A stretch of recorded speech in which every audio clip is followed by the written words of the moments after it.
doing all these different things is going to drive sales. It's going to drive down actually lead costs. Like what you're spending on ads will get cheaper because you're actually acquiring customers and booked appointments easier. Um, and as well, it will retain your leads longer, which is a huge cost. Retain customers longer because whether or not they even buy from you, they're still going to at least watch your stuff, and you increase the chance of them buying from you because, unlike every other business in the world, you actually vary how you communicate to them, and you're showing you have some kind of personality. You're not just this bland business trying to get a sale.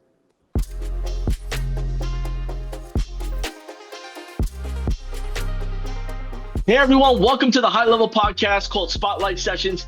Today I'm excited to introduce to you someone special in our community here that is a specialist in digital marketing, but also in telling stories, enticing, getting people excited, and getting those conversions in the email box. Before we get into that, if you're tuning in for the first time, you're going to get a wealth of information that you're going to be held responsible to take action yourself on. But just know that you have a huge community here to help you along the way. There'll be some links below on how to get started with high level and how to learn more about it. But let's get to our topic at hand here. John Weberg, globally recognized digital marketing consultant in the email marketing space, also an international speaker. You may have met him at TNC or at Affiliate World. Nationally recognized for what he specializes with email marketing, also the CEO of Profitalize, helping small, medium, and large businesses capture their email audience and convert it. After becoming a two-time self-published author, multi-business owner, his wealth of knowledge has impacted millions within the space across the world. And we're excited to have him on here because, look, high levelers are looking for results and strategies to grow their business. John, man, welcome. It's great to finally connect after us going back and forth here. We made it work, and I think we're going to make it work even better for the audience. I appreciate the very generous intro. Yeah, man. I think when you hit the nail on the head here for the audience, man. I mean, we do this every day. We publish these new episodes so that way people could feel the energy, but also the effectiveness of how do they use high level? How can they really Yep. capitalize on what other experts are doing and they can make it their own in their own ecosystem with their hmm customers? Look, before we dive in, John, could you help our audience get to know you a bit better? Could you share with them maybe what first drew you into digital marketing? And how that's evolved for you to shape your journey where it's at today, and maybe what the future looks like a little bit. Oh, the future we're going to get into big time. What got me into it originally, though, was actually my dad. So my dad had, I live in Minnesota, real small town, about 10,000 people. And we had an '08, the housing market crash. Oh, boo. It was horrible. It affected both of his offline businesses. They went bankrupt. He then turned to digital marketing to get our family out of that situation.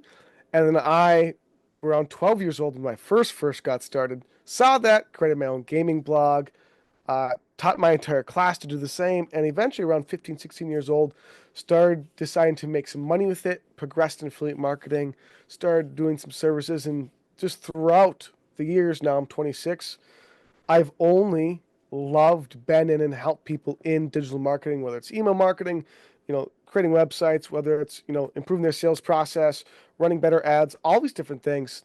And from where marketing and digital marketing was 10 years ago or even 5 years ago to today, it's a lot different scene. I'm sure, a lot of the Go High level audience is seeing that marketing doesn't seem to us work as easy as it used to due to AI, due to a lot of different players coming to the space. They talk about there being, what's the word for it? Industries that are saturated. Every industry at this point is pretty dang saturated. So I think what we're going to go through is a few different ways you can beat that saturation and you can beat, ad cost doubling, especially even during election times and all these other issues that people are facing on a daily basis as they're running their business with Go High Level. And they're looking to make it more profitable because as you make more profits, you're able to reinvest in the growth and the future of your business, which is what we're all on the mission on of right now. And I think real quickly that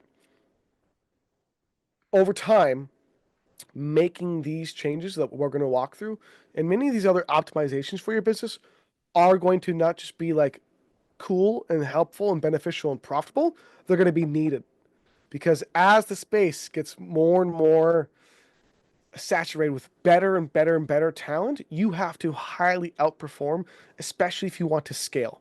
So I think we're headed into a digital marketing winter, not to be dreary, but a digital marketing winter. But those that take advantage of what you're about to learn, either from myself and all the other episodes that you guys have done, is where you're going to be able to pull ahead. I like that, and it's almost this mindset shift of, right, how do I create my playbook off of the playbooks of others that have shared these stories with confidence, with tangible actions. How Yep. can I make this for my business? Maybe they're not in the same industry, but if you've done some sort of shopping somewhere, maybe you've gotten some sort of inspiration of the Hmm. customer journey, and maybe you've implemented that in your business. Look, we're live here by design. We want people to engage with us. We want them to ask questions and just share their feedback. So comment below where you're from, where you're tuning in from, Hmm. and as the questions come to your mind, put them in the comments, and we'll do our best to get to them. We'll also have information in the link in the below, whether you're watching this on Facebook or YouTube, on how you can get in contact with John Weberg and the team and go from there. Look, John, let's pivot this to what the people want, which is, how do I make a difference with what I'm doing now to amplify what I want to do and do it more often? And we've crafted this episode today, and Hmm. we've titled it "How to Effortlessly Scale Email Conversions with the Three E's." Now, the three E's, if you have a pen and paper next to you, jot this down. Three Yep. E's. We're going to go in depth on this. We put this into three pillars. So, pillar one is, what are the three E's and how do they affect conversions? The Yep. second pillar is how to apply the three E's to your follow up and other channels. And the third is the segmentation, personalization, and long term list management with those three E's embedded. So, taking those three E's and running Yep. home with it. John, let's start to unpack this, but keep in mind that our audience may be at the beginning stage, Hmm. or they may be from a distance at the very advanced stage. So Hmm. please keep that in mind as you're explaining this. Yep. Let's unpack this. Three E's. Where do we start? So the three E's is basically an approach to looking at what types of information your audience actually resonates with, that gets them to build, like, know, and trust, that gets them to buy. Because what everyone has heard over the past any time of being in business is that you generate customers from building like, know, and trust. Through your advertising, through your follow-up, through the sales process they go through, you are constantly building that trust. But people, other than providing social proof, offering a great deal, having an incredible, amazing offer or a USP, all these different things that classically they were taught in business, which are all great. This is all needed. You're not technically doing anything wrong. But with that approach only, you miss out on relating, which equals buying. Just so you know, any time I say relating or building a connection or building a relationship, better relationship with your audience, it means buying. When you're only following this classic approach you followed in how you follow up with leads and customers and how you retain them and how you communicate to them, you're missing out on, number one, the different types of people in your audience that relate to different types of information. So not everyone in an audience reacts with the same sales page. Seeing that makes them buy. Some people need a different message. They need something that's more story driven. They need something that talks about maybe social proof focused. Maybe they need something that handles a different pain point or pleasure point they have. So the purpose of the three E's, which we'll go through each of them right now, is to address those other things that people in your audience relate to differently. And as well, even if someone does resonate to your main message, maybe there's another part that if you were to hit that in a different way, that would get them to buy. Maybe it's some kind of emotional or logical trigger you can create in your follow up, like I'm going to walk through, which you are accustomed with. Number one, most people are accustomed with the first E, which is enticing, offering deals, discounts, offers, bonuses, why we are the best, why we're so valuable, how we can help you, how we can change your life. And that is generally good, and that works. At bare minimum, it works for most businesses. But where you're going to see a lot more sales, a lot more conversions, and a lot higher percent chance for more of your leads to become customers and more of your customers to become repeat buyers is when you follow up as well, and when your ads and other parts of your business represent the other two E's. And we discovered this through really thinking through it, like I walked you through. When I first got started, we were broke. We didn't have money to invest in the business. That wasn't a thing. We were starting from literally nothing. We were living in someone else's basement in welfare apartments. We had nothing.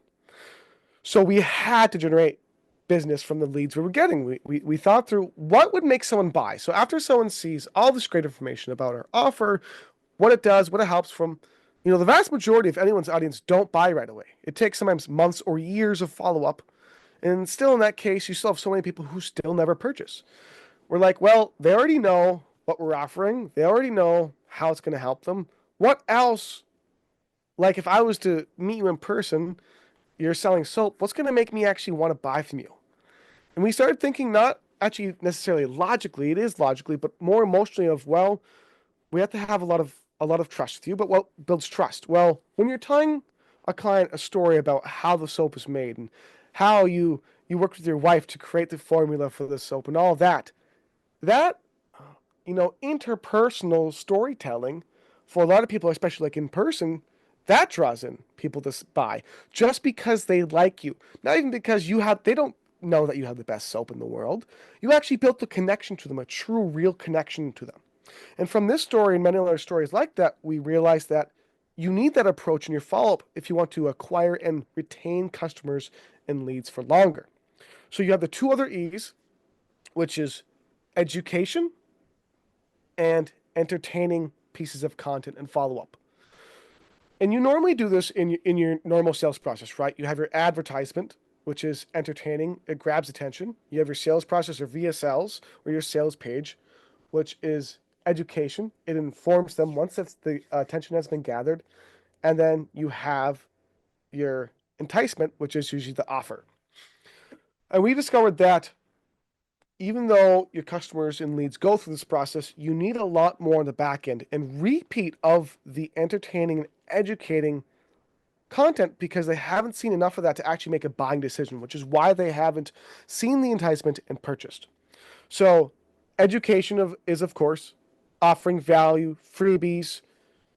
And when I say like a freebie, like an ebook, I mean not just some ebook of the 3 best tips to get XYZ result. I'm talking about if you're going to have a lead magnet or you're going to make a freebie offer to your audience, you want it to like be almost so business or life changing or however you serve your audience. You want it to be so impactful that they go, oh my God, this is probably one of the best pieces of information I've ever digested on this topic. It is so in depth. I thought this was just going to be another, classic ebook that I goes in my inbox that I get rid of because the first page I tell it's just trying to sell me and it has no value. So when I talk about truly educating with how-to videos, walkthroughs of how to use your product, etc., all these different things, you want to deliver a true experience, like a life-changing experience. Think about like any demos you've seen, whether it's in the real world or digitally, that have made you go, oh my God, I see how well this works. This is perfect. As you see my face light up in these different circumstances, or you hear my tone, if you're just listening, think about having your leads and your customers experience that when they get your value, when they get your how-to videos, your walkthroughs, your guidance, any of these different things. Finally, the third E I mentioned is entertaining, which we usually don't do a lot of. Most businesses don't do a lot of that because we're so afraid to go beyond the normal business standards that are professional or unprofessional. We miss out on being creative. So, entertaining content follow messaging is that which draws in attention and keeps that attention. So, funny skits, funny videos, using a lot of humor, using a lot of storytelling, using a lot of these more personal messaging in follow up, which I think the next thing we'll walk through is how to actually apply these. But having that present throughout all of your business, again, for the vast majority of people who haven't been educated or entertained enough to even make an actual decision for you, um, you must have this in place. And if you don't, again, you can run a profitable business. Sure, that's what the majority of the market has done forever.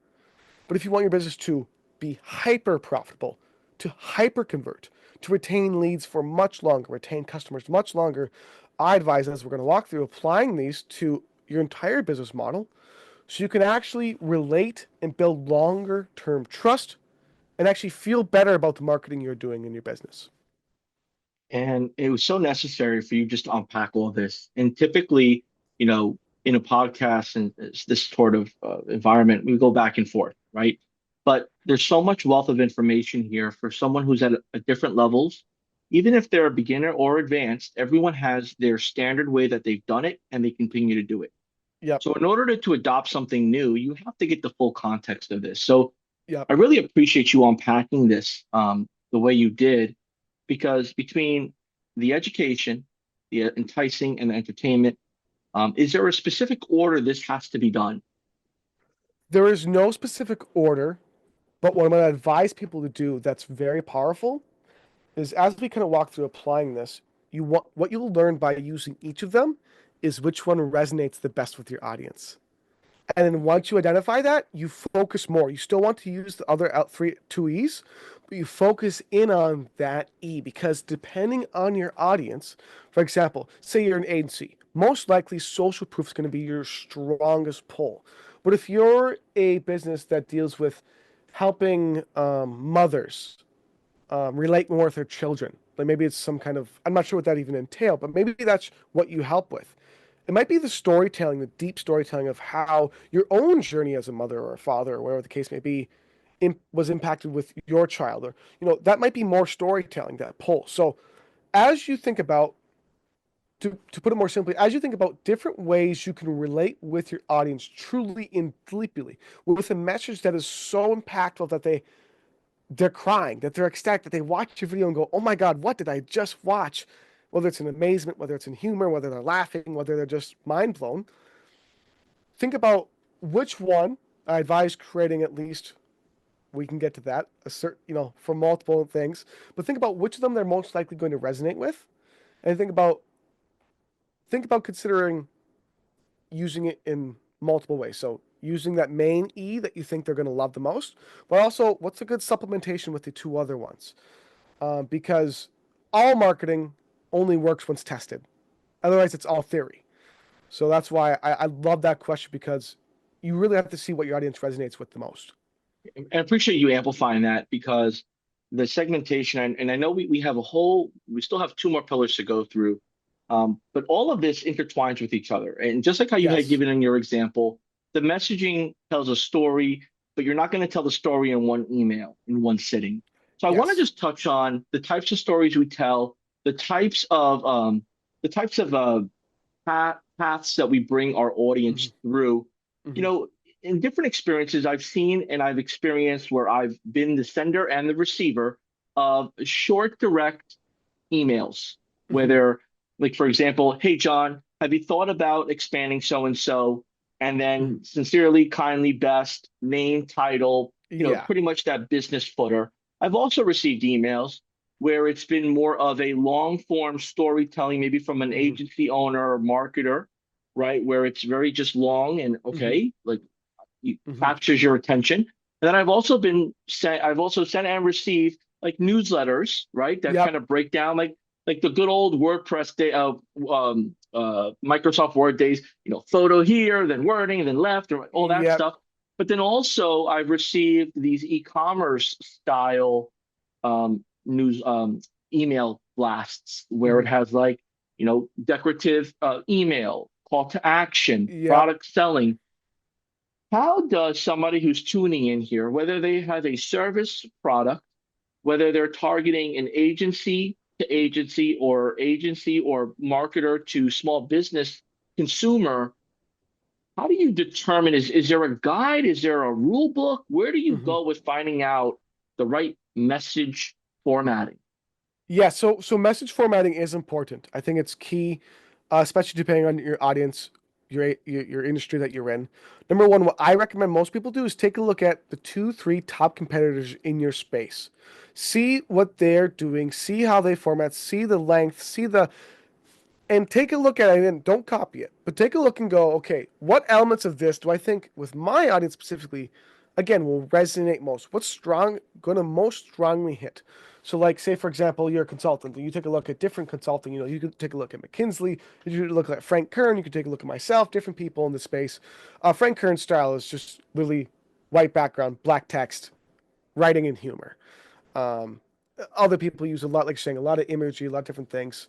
Think about number one, what your audience is going to love.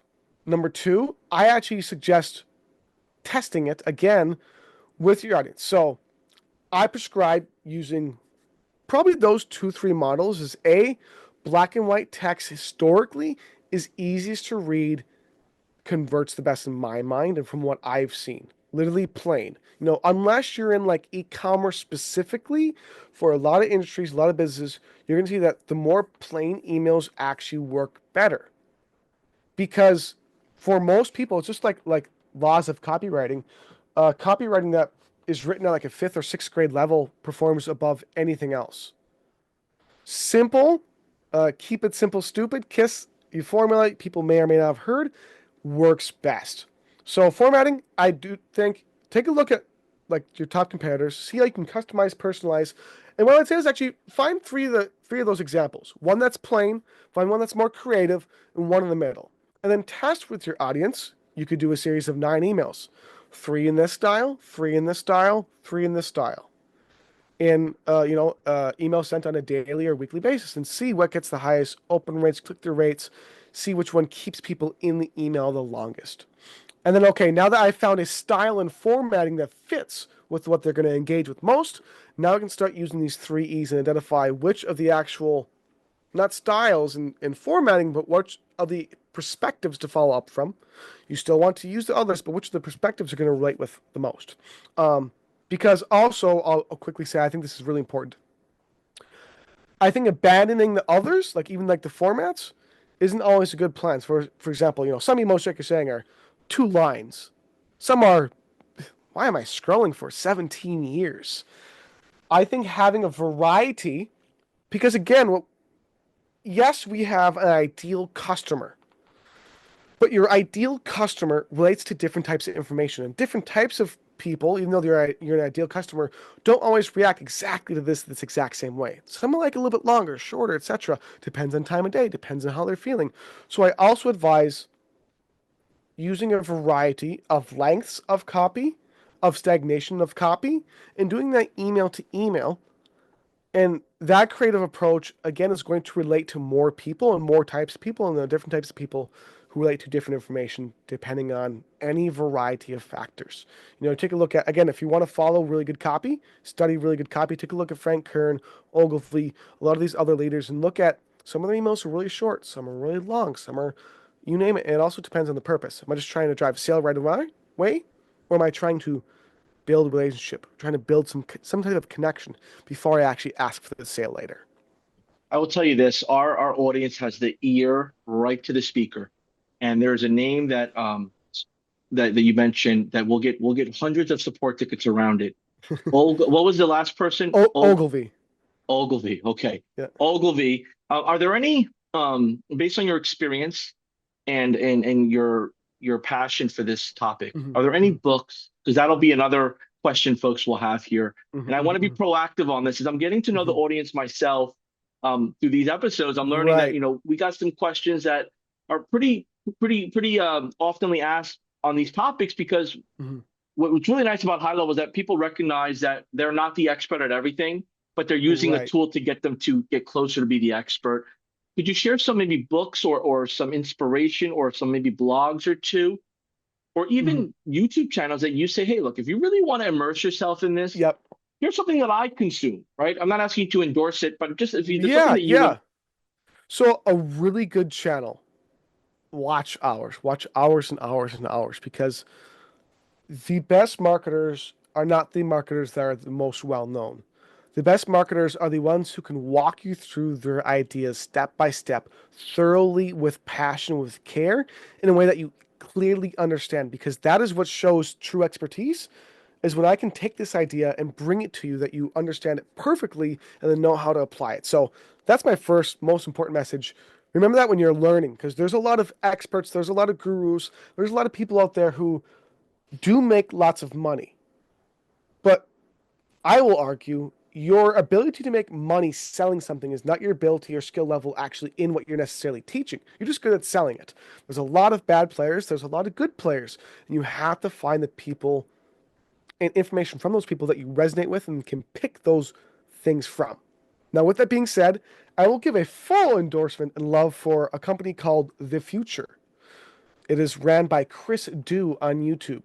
He is one of the most thought out, well spoken, clearly articulate, amazing marketers, probably one of the best marketers in our industry. You also have Sabri Subri, who runs King Kong Co. Agency. Highly recommend. Frank Kern, highly recommend. And there's many others in this space. Again, don't go for the most well-known necessarily. There's a lot of well-known rising up people who might jump to mind right away. Don't look at those examples. Look at ones again that maybe have a smaller channel, smaller following that are more detailed and focused in on what they teach and preach. My own channel, I also do recommend. I give a lot of value.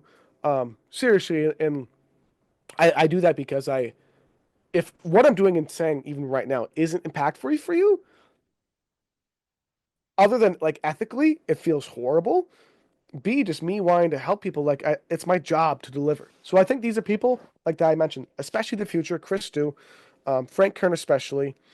Sabri Subri is a new one for me, who I'm starting to like a little more. I like his content. Follow these people who are less extravagant in their taste of how they present to you, and more extravagant in the intense depth of what they preach. Yeah, man. That's what you want to look for.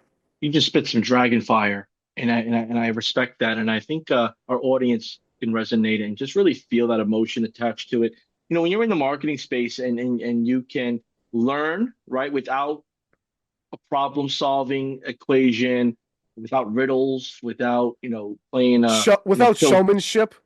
yeah, man, like just trying to figure this out based on the clues, but like give me something to use and run with. Yep. So powerful. And as we were talking back and forth through email, because everyone's time is limited, right? We try to be respectful of everyone's time. We were going back and forth on some of these topics, and I had shared with you, do you mind pivoting a bit? And you're like, no Mm-hmm, problem, mm-hmm, man.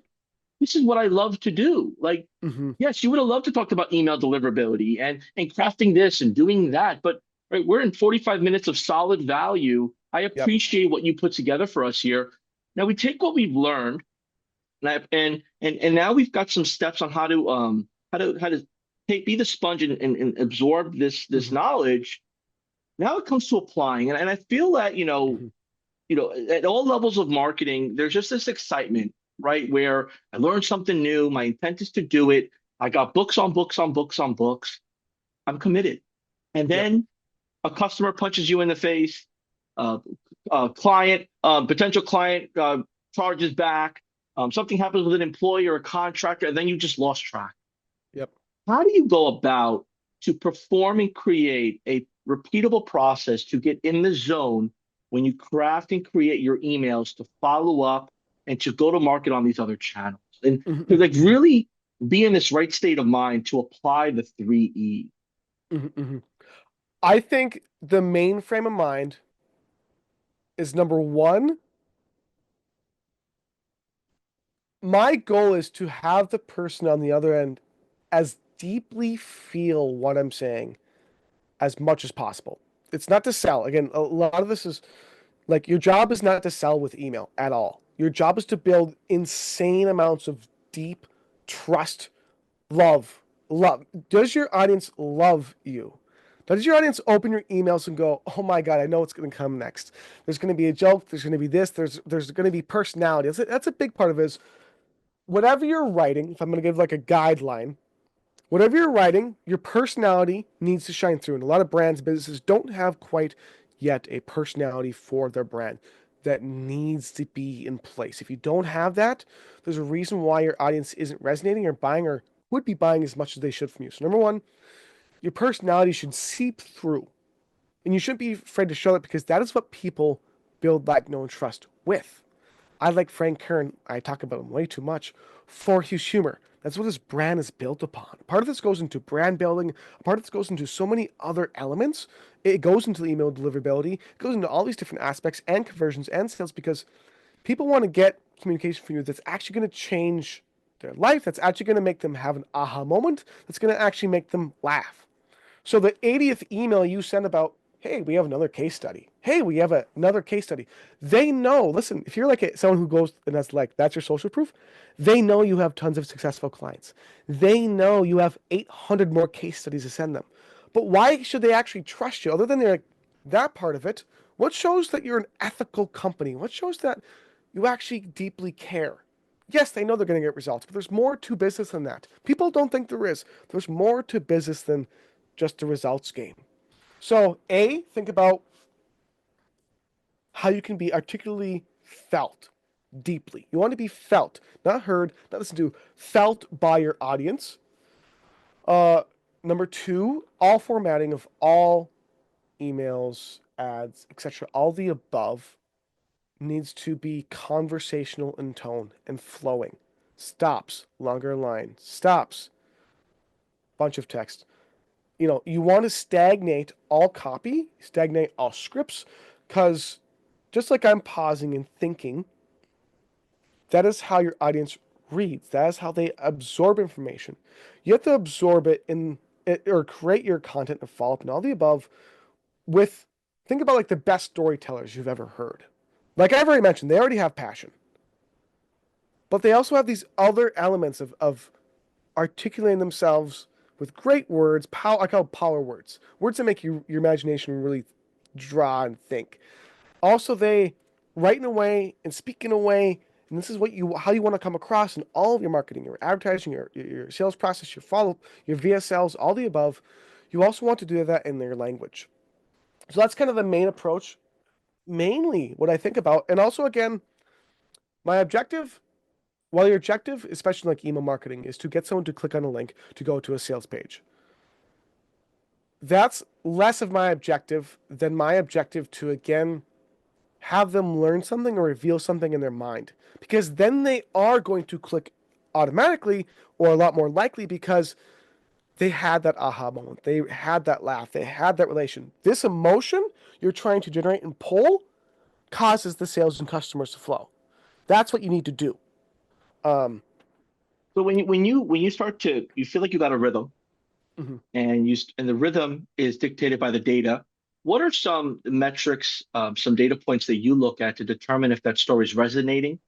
mhm, Is mhm, it with just is it the open rate? Is it the click through rate to a certain mhm, page? And then if just to bolt on to that, do you incorporate any video, um, any landing pages with video, or do you mhm. drive them to your YouTube channel? How do you bring that email to life in your expertise and experience? That's perfect, and it goes along with like the actual application of these three E's and what I'm talking about. Do not let me forget that. How do I actually? What do I send them to in email? Don't let me forget that. Your first point question. What was that first question? It's As I was. basically the data. I mean, Oh how do you yes, start to yes. determine that this stuff is resonating? Is it the click So through rate, forward rate, open rate? I would say it's the direct click through rate in sales when you've tested in this manner, which I'll walk through, which answers this first question and the second question as well. Is so what I prescribe people do. This is a lot of many things we do for our clients. This is one of the main ones that works so incredibly. Like I mean, this is what I spoke about in Budapest about. This is what I'll be speaking at TNC about. This is this is so effective. It has never not worked for a single client or any one of our businesses. I've been an affiliate marketer for since I was 12 years old. Anything I've ever done, this has always worked. So take that with a grain of salt. It's literally never not worked. What we do is we create custom VSLs according to the other E's that we don't primarily have and send them to in our main sales page or sales process. So to walk people through this simply, imagine you take your current sales process right now, which is an ad or piece of content directs your audience to an opt-in free lead magnet, some kind of landing page of some kind, then brings them to a sales page, a page to book a call, you name it. This is your main page that generates a customer, generates a booked appointment. Those are probably your two goals, main goals. When they hit this page, just imagine this is also why we do this. If I was to see this page and to be sent through an email to this page the 10th time, a 20th time, Nothing's changed. Nothing is going to get that person to become a customer. Yes, email copy can help. Different email copy, different social proof, etc. will help. But generally, if I keep sending them back to the same page, the 50th time means nothing.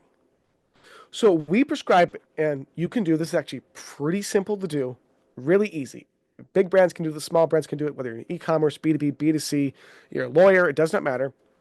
Is we custom create 3 different sales pages with 3 different VSLs, focusing in on what we think, and you can test this by trying it, is going to resonate most with the audience that isn't so generalized like this main pitch. Because all of our main pitches on your sales page, on your VSLs, whatever you're sending people to majorly to convert into a sailor, a customer, or book call, it covers a lot of the main enticing points. Here's who we are. Here's what we do. Here's how we help you. You name it. Pull from one of these you want to hyper focus on. Maybe it's a VSL that is just social proof.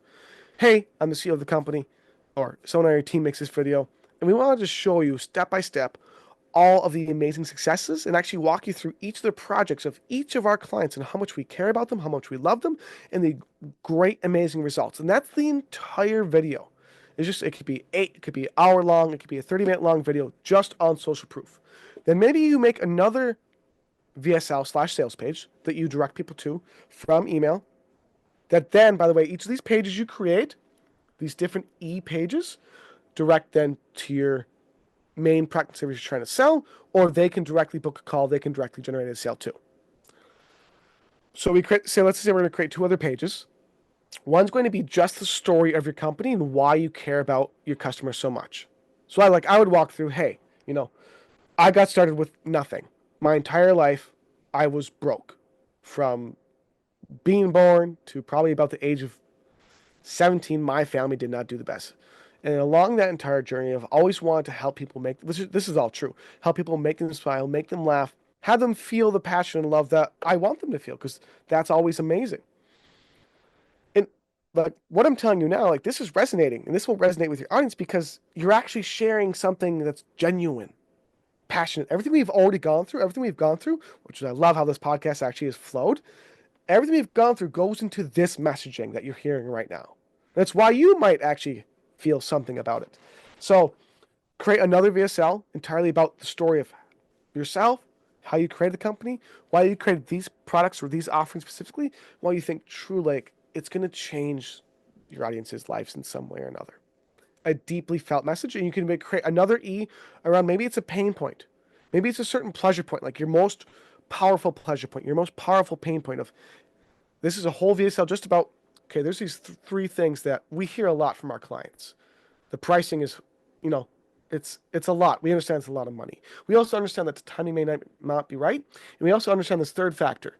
Well, here's 3 reasons why. If you take advantage of working with us right now, we can tackle all of these. And we're willing to do anything. See, that type of messaging is much better. Like, just listening to it, I can tell hearing it as I'm speaking is much better than, hey, my name's John. We have this great offer. We can help you. And you need to have these different focuses. Again, it's not just because I say so. It's because your audience, think about like your grandma to your daughter, who, like how they understand and hear information and digest it is entirely different. The same thing is with your entire audience base. So what we do is, and this is what I suggest people do, is create 3 different sales pages other than your main sales page or main sales process. They can still book to call. They still link to book a call. They have a button on the page that goes to book a call, that goes to checkout, etc. And you send these after your main email sequence, or main emails have first directed them towards that main sales page or landing page you already usually use. So don't change your entire process.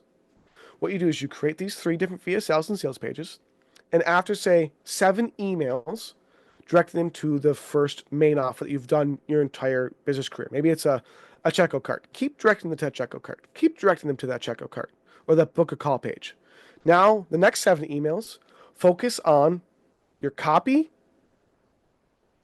and just your CTAs and everything in this email on this other that you're trying to hit. Like maybe you probably haven't really captured the attention of your audience yet. Or maybe they really aren't educated enough.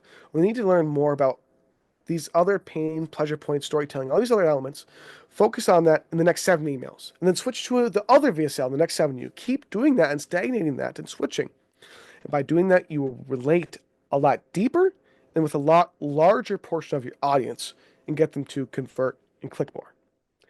And real Powerful, quick, man. go Go ahead, ahead. go ahead. Yeah, yeah. No, I no. was just gonna say really quickly, this Yeah. also does affect number one, email conversions. Every time we've done this, like for affiliate contests, we'll create 5, 6 different sales pages of stuff of me doing flips, really creative, weird stuff, of me dressed up as a barbarian. I have one video of me dressed up as Neo from The Matrix. I have like a red and a blue pill. It's an amazing video. It's on YouTube. Probably can find it. Um, Doing all these different things is going to drive sales. It's going to drive down actually lead cost. Like what you're spending on ads will get cheaper because you're actually acquiring customers and booked appointments easier. Um, and as well, it will retain your leads longer, which is a huge cost. Retain customers longer because whether or not they even buy from you, they're still going to at least watch your stuff, and you increase the chance of them buying from you because, unlike every other business in the world, you actually vary how you communicate to them, and you're showing you have some kind of personality. You're not just this bland business trying to get a sale. Yeah, it's the way I'm receiving it, you play best of all worlds and you resonate with your customers and you give them less reasons to go somewhere else because Yes. they see that you're diverse, you do have different approaches and people want, yes, they want the specialist, but they also want the generalist and then they want the relatable human being and they don't like you Yep. made that example of like the super proper corporate advertisement. Like no one you mentioned before the generations and the audienceship and just the way people buy and people size things up has changed Yep. tremendously from buying cars to buying gym memberships to buying clothes from Yep. shopping on Amazon to buying on eBay. There's the segmentation that's been aggressively increasing and it used to be something that just the big companies knew how to do, but Yep. segmentation now more than anything has evolved. I know that's our third pillar, and I'm excited because Yes. I almost forgot we're live, man. And you got yeah, this is near and dear to my heart because there's so many different approaches, but the way that you're describing it, and if you're with me here in the audience and you're saying, I get where you're coming from, JB, because when you hear someone else saying and you've done these things in the past or you've experienced it or you've had Yep. this theory that this could work, but you didn't have enough buy-in or support either from yourself, you had self-doubt, or the Yep. people around you didn't want to co-sign on it. Hmm. Well, then maybe it was something like I missed out on it, but now it's like, darn, I really missed out on it. So I Yep. appreciate you really unpacking the belief and passion you have for it. But I want to talk about here because I knew this is going to come up, and I Hmm. always get a nudge or like a tap on the shoulder. I'm like, man, I should have asked that question. High level users, they take this wealth of information. How could they sprinkle it within their day to day and high level? Because Hmm. now, because marketers in our space, like, okay, does that mean I need a whole different tool? Does that mean I need to build a, do I need to build a tool? You need nothing, right? You need nothing else, which is the These magic. folks right now are building how to build a tool within high level. They're going Yeah. into marketplace. They're Yep. contacting their coder. We need to go this, that, and the other. Could you break it down? How can we use high level with its native features right now? Yep. If you could just treat me as if I was a paying coaching client and I asked you, JW, how do I use this high level software to get what you're sharing with me Yep. that I'm spending a lot of money to learn and do? Again, I'm so happy you asked that. And also, generally, this is the most simple, easy thing you can do. Well, like all these stuff I've kind of walked through, this overarching ideas, which is laid out perfectly as we've gone through. It all goes into it, but you don't need to know any of this. All you need to know is just number one, go high level has what you need. Number two, you log in, you go to create a landing page or sales page, or what I would do is actually create a new funnel and just have 3 steps. Make all of them just go into your editor. It's really easy. Go into your editor. One of the most simple drag and drop, extremely fast loading. Create a video option, a video embed at the top, and then create a button. that goes to your main call to action you want people from your emails to be directed to. You go, you create. By the way, I'm just going to go with one. Create one variation, one of these E's that you think is going to be strongest to relate. Just create a really deep video about how much you care about customers. Send that out. See how it does. I guarantee it will perform very well. Focus on creating one page, the different perspective that you're going to hyper focus on. This sales page, literally, it's a video and a button, maybe a headline.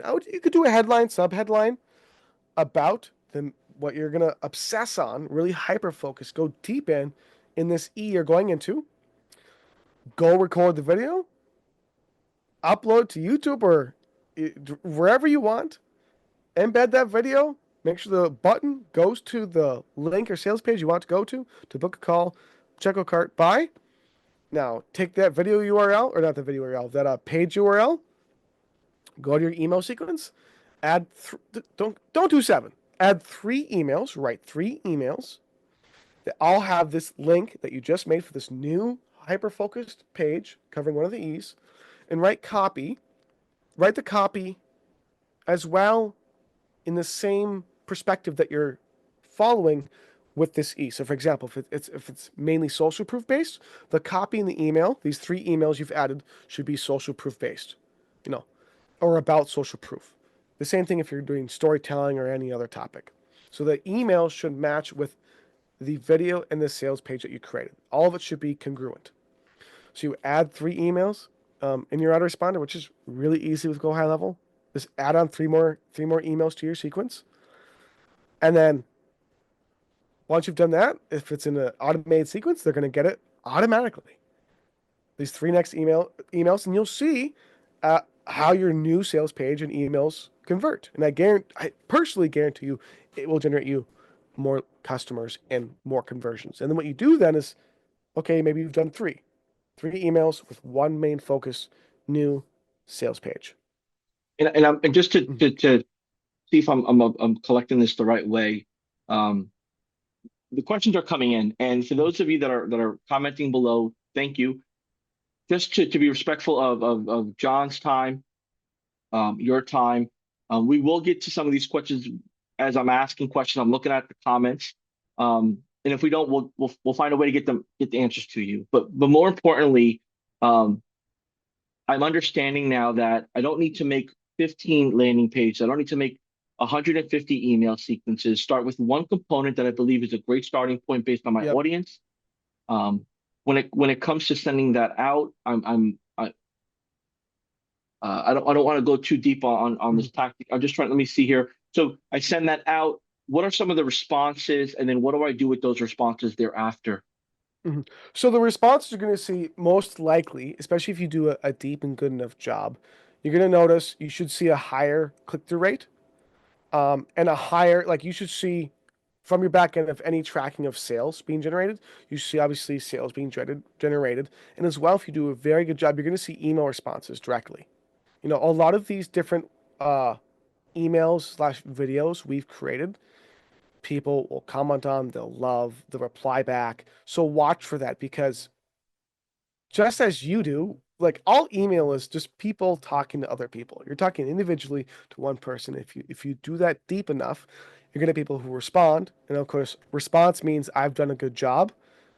That's what your job to get someone to buy. Your whole job is to actually create an emotional response. So watch for responses in the email inbox. Watch through open and click through rates. I would say open rates, depending on your headline, it may decrease or increase. Mainly watch for an increase in sales. Um, and as well, I do recommend broadcasting out to lists. So, a lot of times we do segmentation based on engagement, based on where our leads are at in their process of follow up. I'll broadcast out to an entire list of leads who have not bought yet, unresponsive or responsive, something like this, because this stands out. This truly stands out.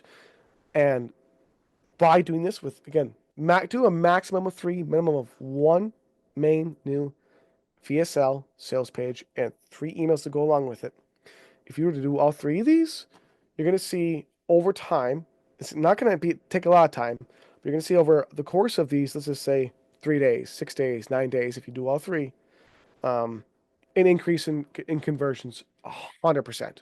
Yeah. And the foundation here is the email. And you brought up some points here. I just wanted to clarify. Obviously, making sure where we're driving traffic to has an action that turns into some sort of revenue, whether it's Yes. lead capturing or, like you had mentioned, a purchase. So making that Mhm. experience on the landing page, correct me if I'm wrong, is so important to be clear. What are you asking them Yes. to do on there, whether to capture, opt in, redeem, or buy? Yeah, and that depends on what your goal is. So, for example, the agency wants book calls. So throughout that VSL, and your CTA, your button on the page, you're gonna drop while you're focusing on this E, like the storytelling. You want to integrate. By the way, if you want to work with our team, say it's an agency, you want to work with our team, you want us to be able to change your life. Like this has changed our lives. Like I'm telling you right now, how our company was made and why we serve you. Go ahead and book a call. Click the link below to book a call, and that can direct them to your main sales page or booking call page, whatever you normally use to drive business. Yes. So you want to tailor that to what you would normally direct them to in your emails on average. So again, most businesses have, if they're e-commerce, they normally send them to a checkout cart or a specific product. You can, from this VSL, this new sales page, and from the button on it, you want to, in the video and with the button, direct them to your normal sales pages that you've always used. Yeah. Mhm. And just to touch on this last part of our second pillar, if you're just tuning in, we've been spending some time here, almost about 15 minutes or so. So you want to rewind a little bit. Our topic here is how to apply the three E's to your follow-up and other channels. I want to touch on this other channels part. Mhm. Yeah, in a world of SMS, where a lot of sales and a lot of relationships are being built, in the world of leveraging, um, like threads, Mhm. X, Mhm. YouTube, Retargeting ads, all the all these above. different elements. How do you determine what you should explore and what you should capitalize in with these other channels? How do these other Mhm. channels fit into the three E's and the email? Yep. So one, people, I just thought an incredible statistic on it. I don't know the exact statistics, so I won't even read off. But let's just say if your audience sees communication from multiple channels, the chance of them converting into a customer and retaining as a customer is like so many times more higher. It is beyond one of the easiest business hacks there are out there. So number one, understand that having omnipresence or marketing across omni channels that all lines up is your easy game changer, because especially in today's market, like you're saying, people go back to Facebook. They leave the page, the sales page. They've seen it the 800th time, maybe use threes. They go to a different page. They go to look it up in SEO, in Google, and all these different places they go to.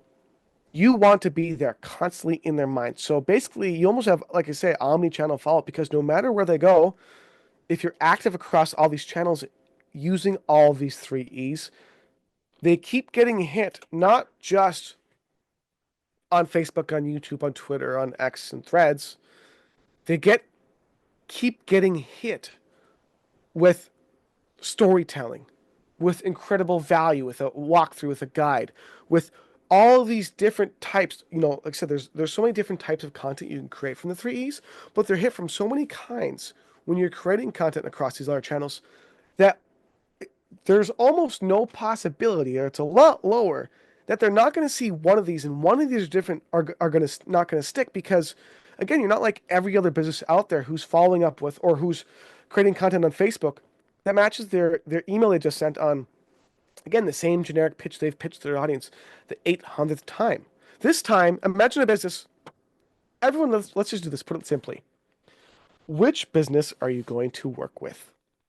Situation A: you get emails from them, and you see an occasional Facebook post from them, and their Facebook posts are, every single time you see a Facebook post, it's, hey, here's a story about one of our clients. That's all they post about, and their emails are the exact same thing. Scenario B, my preference.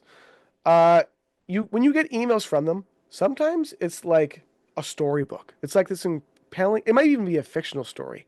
They might like use like stories from the medieval ages and relate it to how their agency gets you clients. Sometimes they send you testimonial videos, But that doesn't get annoying because sometimes they send you uh, skits they've made in the office.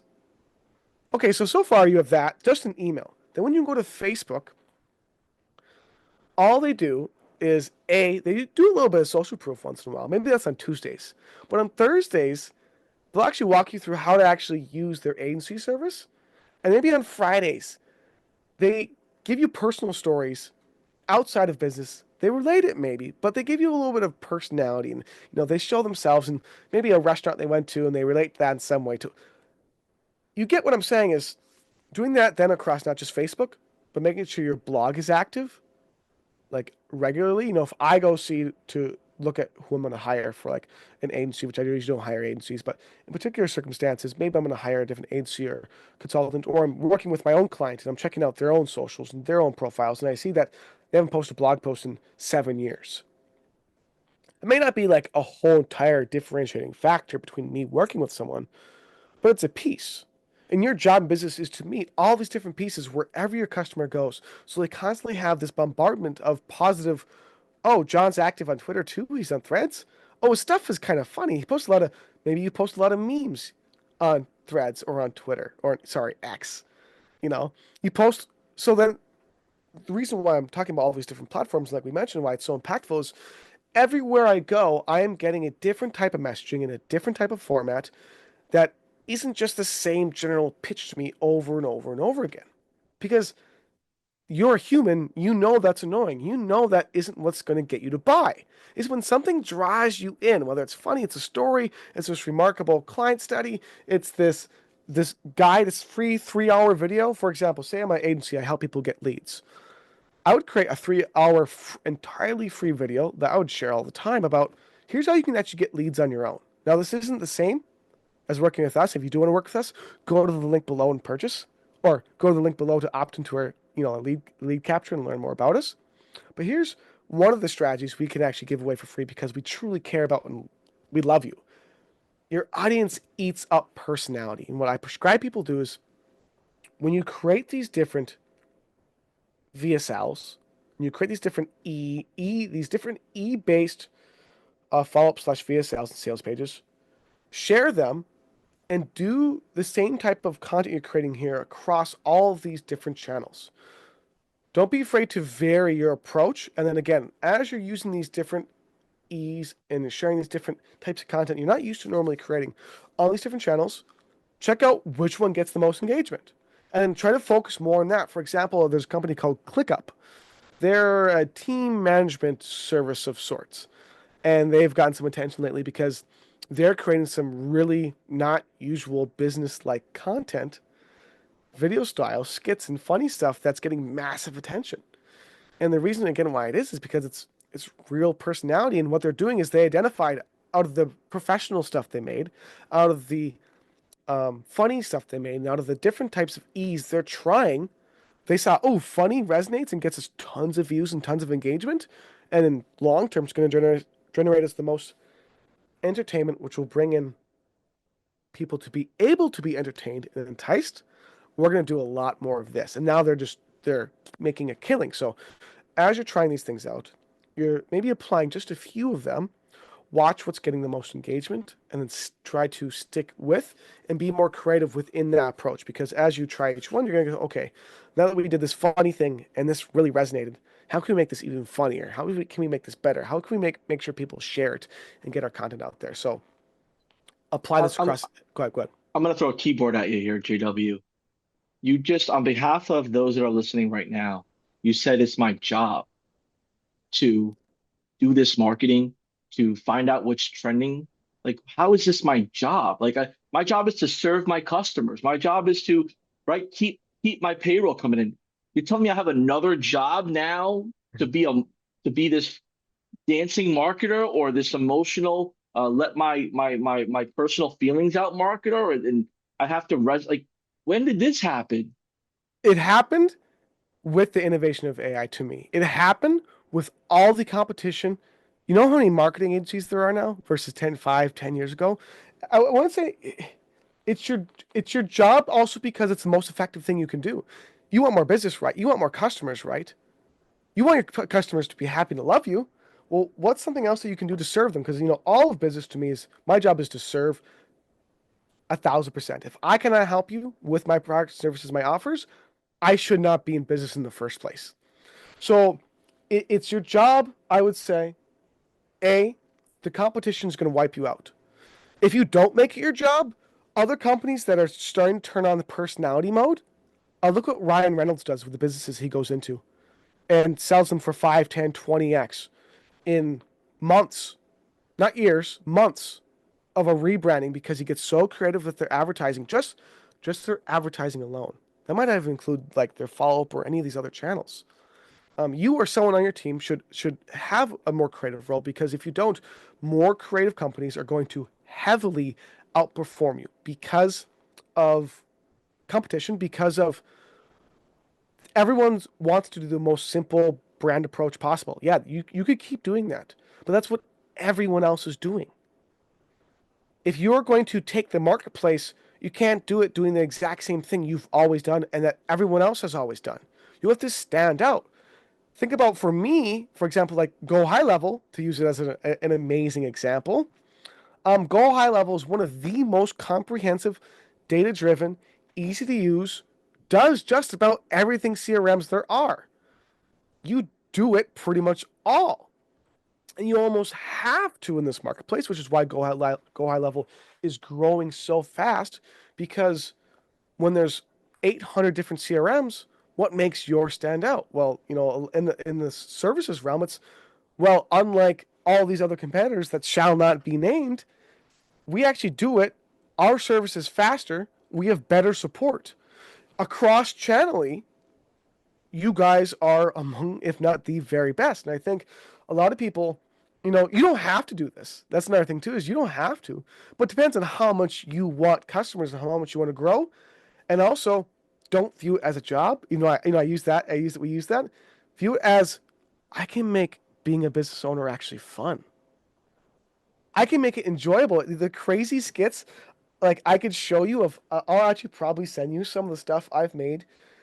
You're gonna be like, what? Why would you? How would you? What?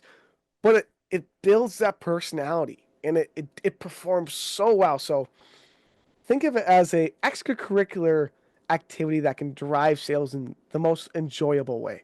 Yeah. And what I really enjoy about this time, and I see the comments below, and people are understanding the intent of the direction we're going. This isn't designed to be a heavy techie percentage based, do this to get that. This is more of a bringing the intellectual and the emotional and you as an agency owner, your customers as paying Yep. customers or prospects, the ecosystem, the industry, the general omni approach that businesses are required to adapt to or they get run over.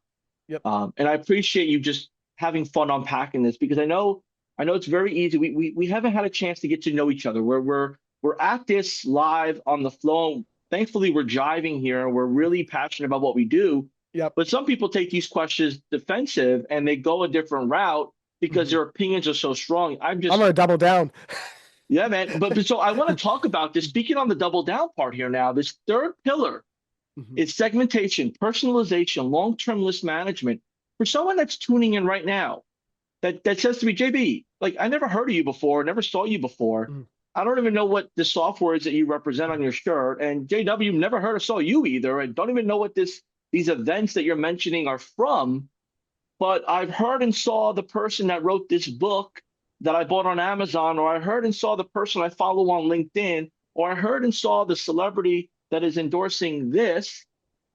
Is that by design or is that just by luck? Like, how does this all play with a large audience, the person as the brand, the business as a brand, and like the universe, like Hmm. people that are doing business? Hmm. I think it plays into where this is all headed. Again, I think we are in what is going to be for some is a true digital marketing winter. As more and more people jump online across every single industry, as AI complicates absolutely everything out there's going to be over the next 5 years a transformation of probably every single industry there is by far. So this approach is used and proven. I want to give also some examples of kind of like what I'm looking at, other than like just Ryan Reynolds. Used and proven. Let's take a look at, for example, also. Have you ever heard of liquid death? So it's funny you mentioned that. At the gym I started going to, they have this energy drinks section, and I saw that there, and then I saw a few other ones. And see, I used to go back in the day to the mall, and you go to the whatever, whatever it was either Hmm. start with a G or started with a V, and you Hmm. buy something that's there. And then that became all like personal branded to the store. Yep. And like they took away all those types of brands. Like I remember back in the day where Super Pump and all these different right pre-workout drinks. Yep. I'm Yep. assuming Yep. you're talking about Liquid Death, the soup, the The pre-workout. water, the water. They have pre-workout too, but the water, they originally I started out with just I water. never tasted it. It tastes just like everything. The point I'm getting to, listen, it's just water. Hear me out. It's just water. They didn't even start out with flavored water. It was just regular water. Was the name has personality. The branding, if you the liquid death cans, it's like this smoky ghoul skull that's melting. And the reason I'm pointing them out, like it's just literally just water. Well, no, because I'm thinking about I did an episode with Frank Kern. We did a workshop, and he Mhm. had this aluminum can, this can of water. And I'm like, and he's like, no, the guy, this is water. But this, I don't know if it was, I don't know if it was that either. But Mhm. it's different than what we're used to with this bottled water. Yeah, yeah, yep, yep. And thing out is because it truly became from nothing. No one, what are the biggest water brands? Dasani, Aquafina, Liquid Death. What? It's one of the biggest water brands in the entire world in like a few years. So how could someone take that example and Hmm. apply it to their high level business? How Yep, could they yep. take those elements?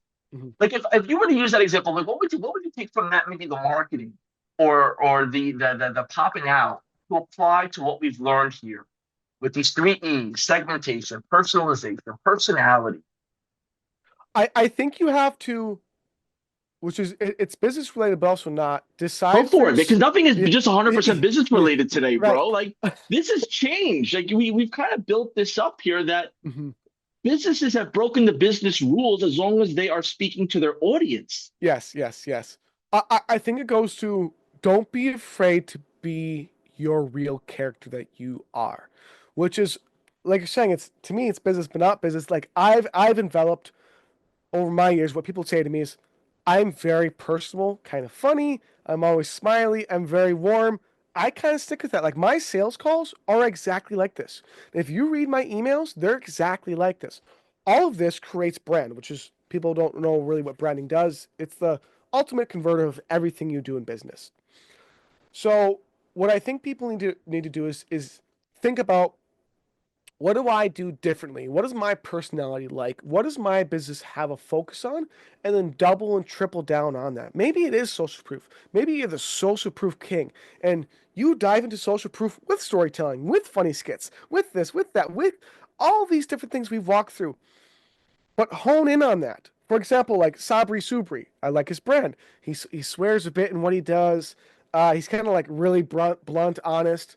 That's a completely different style than Frank Kern, who's really funny, laid back, chill.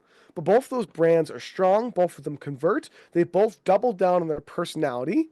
Yes, they match them to their audience. So Frank Kern over the years has, you would think of him normally as some kind of hippie doing all types of funny, weird stuff who kind of is this surfer guy. He's a really cool guy. By the way, I used to be his head sales consultant. Shout out to Frank Kern. Um, but you have this personalization of him, and that's what draws people in.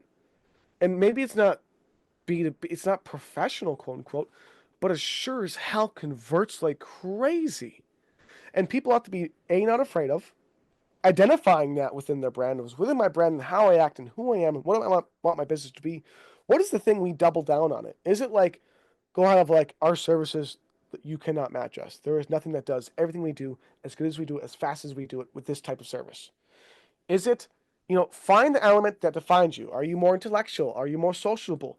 Are you more emotional? Are you more, you name it? And try to characterize that into a brand identity, into something that you can latch onto and that your customers will latch onto and like and love. And don't be afraid of them liking and loving it because right now, I mean, 99% of the people listening to this, you don't really have a messaging or brand. It's just here's what we do, here's the best way we help you, which again, all this stuff works. You're going to run a business and you can do fine. But it's if you want to grow and grow hyper profitably, take a look at Ryan Reynolds, take a look at Squatty Potty, take a look at Liquid Death, take a look at Squatch, take a look at anyone you follow or any brand you follow and what drives you to it. And think, if I could do that for my own business, what would that actually look like? I can't say specifically for your own business what that would be. I think you have to mix in your own personality and your own gut feeling. Like that's what I've done with my brands. I go, I'm kind of funny, just genuine, I just say what comes to mind. I'm just me. I'm gonna kind of stick with that, and people seem to like that, and that's why I think people are afraid of is that their audience won't like it. What your Mm. audience doesn't like is you being this generic, regular, degular business that has no emotion attached to it. Because what makes people buy is emotion. It's almost 100% emotion. I've had people buy from me many cases where I'm not the best option because I feel like the best option. How do you choose your spouse? It's not off logic, I can tell you that. It's there's probably some like, oh, they treat me good, whatever. It's all off emotion, brother. It's all off emotion. How do you choose your, you name it, the place you go, like the best bar in town. They got good drinks, whatever. But there's a server there. There's this bartender there. He takes care of me. There's all these different examples you can think of. Think of them and then use them and represent that in your customer service. Represent that in your, you name it, in all these different places. You put in that passion. You put in the emotion. You do all these different things. Your business will overall, especially omnichannel, but also your follow-up and all these things will perform so much better because business does well when there's actual heart and soul into it. People feel that. And it's Mm. hard, you can't quantify it, but it's there because you can read it off Frank Kern's lips and listen to it. And the same with me and other people who speak. Yeah, we're gonna add the period at the end of that because I don't want the microphone to fly, the chair to fly. We get passionate about this, which is amazing. But I want to fire off some questions if Mhm, you're okay with this for this last pillar. mhm. I think it's important for our audience to just get these direct answers if you're cool with it on my end Yeah, and yeah, your end. absolutely. First one is when you segment, are you using tags? Yes. And are you using short form tags? Are you long form tags? How do you go about this tagging portion? A lot of my segmentation, what you want to base upon the action, to put it simply, the action or inaction of your leads, hitting sales pages, opening emails, not clicking on emails, etc. All tagging should be based upon the action or inaction. Then, when you tag a customer based on that action or inaction, you want to then deliver them more content based upon that exactly. So if someone is more engaged and they're tagged as someone who's opening emails, clicking emails, they're taking a look at these different E's or different sales pages or even your main sales pages, they're more receptive generally to more salesy language because they are looking to buy and they are signifying that by their action, by the length of time watching videos, by opening and clicking on emails. So you tailor, once you've tagged them as engaged, you then put them into a different sequence that is based around, again, say if it's an engaged person, more salesy language, more heavy offers, discounts, deals, because they're getting closer to pulling the trigger, so to speak. The same thing with unengaged leads or unengaged customers. Unengaged customer sequences you can create because if you're seeing customers who, are logging in less often, who are not clicking on their emails, thanking them for being a customer with you, etc. They also need to be treated differently. So tag them and then put them into a sequence that can re-alive them, that builds that bond again, that goes back to kind of getting that attention because you've lost their attention for some reason and you need to find out why. And you identify that through using different types of communication and follow-up that, again, uses, I think, a lot of these three E's to, okay, well, they're not engaging. Is it because I wasn't entertaining? Was it because my storytelling was off? Was it because, and you do that through saying, here's 2 emails on storytelling. They're still unengaged. Let's tag them as really unengaged. I'm going to send them 2 more emails just with storytelling, or not with storytelling, with say any other example. I'm going to repeat myself because we've gone through so much. Use a No, no, different, yeah, yeah. and I appreciate that, and just to to see if I can pick up on this part because now I you shared the inaction and action, which Mhm, powerful for someone who doesn't know where to really start because mhm. sometimes people do long form tags based on emotion or what they Right. believe that person is going to feel like interested or good Mhm, for this or good for mhm, that. When it comes to broadcasting to this list, mhm. is it better to use is it better uh, let me rephrase this. Do you recommend somebody having 4 or 5 different email services, like mass email services? Mhm, Do you recommend them sending them through a bulk email, one bulk email sender, mhm, without getting too in depth or too techy? Just where is a good place to start when it comes to distributing the actual email, mhm, mhm. You sending well, out the email? yeah. I mean, just to go high level, Okay. and just to your regular autoresponder, just send out your emails. It depends if we're doing broadcasts or we're talking about an actual like an automated sequence. I mean, regardless, you But can let's just say two tag. points. We do broad, email list to, 30, 40,000 Mhm, people. mhm. I've heard and seen, and what's your opinion on this? They'll Mhm. get, email server one, they'll put 5K emails on there, email server Oh, two, okay, I understand. 5K. And these are like commercial branded emails where they brand them to their domain. They Yep, just don't yep. use like an Amazon AWS or a Yeah, Mailgun or yeah, yeah, Sendinblue. yeah. Um, you can do that, but in my opinion, using these three E's, it's way less necessary, which is also what simplifies a lot of, using different servers or using different domains and all these different things, which you can start getting really heavy into with email. Um, Now, should you send to I segmented think parts of I, your I think of you your answered it for me. If you're not spamming, you shouldn't have the problem. yes, and that's the biggest thing is what this does is, people are like, well, yes, I understand exactly what you're saying by even asking that question. Yes. A lot of people think that if they email, they're spamming, they're going to have all these people who are unresponsive and different things. But that's because what you're doing is spamming because you keep sending the same things over and over and you're just saying the same message in a different way. So regardless of what we both said, which is true, if you're not spamming, you're not going to have deliverability issues. You're not going to have sales conversion issues. What I'm talking through solves all those issues. But in general, if you want to spice it up even more, should you send to segmented volumes of your list? Sure, send it to different volumes and see which of those.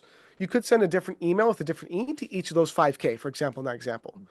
Or you could split test. It depends what you want to test too. You could also do send time. So you could do send time over a 3, 4, 5, 9 day sequence. So go by send time, go by the different E you want to use, and in your list, which one got the most clicks. And if you can track it properly, which of these emails, which with the time, with the E, also drove the most sales. Man, Yeah, value yeah. on value on value. I mean, the chats are on fire here. I had a great time with you, man. I hope you feel that yeah, you were treated as if you were a guest at my home here, and you feel good about the time you got to spend with me. We went totally over than what we both allotted. Hopefully, hopefully we didn't lose out on meetings or we didn't make anybody mad. But I think it was well worth it. And you had said it earlier. It's for the audience. The audience is receiving this, and we appreciate you spending an hour and change with us as well. There's a lot Yes. to say about the time you spend with somebody, the knowledge and attachment that you have to them over time can bring you the success that you've been manifesting or hoping for. So, Thank you. John, any closing remarks here as we wrap this episode up? Yes, I'll share two quotes. Which are if I might be able to do three, I'll just go through them briefly. That I created, I think when I was like 15, like 18, and like recently a new one. The first one is aspire for progress, hunger for success, and strive for greatness, which has the obvious meaning push, push some more, and then keep going in everything you do in life. The other one is your attitude is not defined by your life is defined by your attitude, which means you get to consciously decide how you react to everything that happens in your life. And you can react to it in a positive way, you can react to it in a negative way, you can react to it in a way that builds business, generates more, or that keeps business, or that lets go of business.